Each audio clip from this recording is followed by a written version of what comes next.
దేవునికి స్తోత్రములు. మీ అందరికీ నా వందనములు. ఈరోజు దేవుని వాగ్దానము, నేను నిన్ను భద్రముగా కాపాడెదను. ఇర్మియా 40వ అధ్యాయము 4వ వచనము.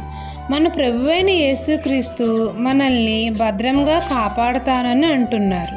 మనము దేవుని కుమారులము కావడానికి దేవుడు తన ప్రియకుమారుడైన యేసయ్య పవిత్ర రక్తం ద్వారా మనల్ని పరిశుద్ధీకరించి మన చేతుల సంఖ్యలను విప్పి మనము పాపము అనే దాస్యపు బంధకాల నుండి మనల్ని విడిపించాడు. తన కృపతో మనల్ని రక్షించాడు. మన చుట్టూ తన దూతలను కావలిగా ఉంచాడు. తండ్రిని మనము ఎల్లప్పుడూ ప్రేమించాలి.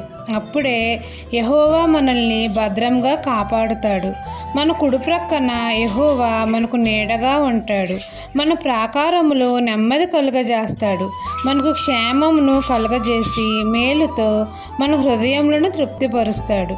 ఇశ్రాయేలును కాపాడువాడు కునుకడు నిద్రపోడు కాబట్టి ఏ అపాయము రాకుండా తండ్రి మనల్ని భద్రంగా కాపాడుతాడు.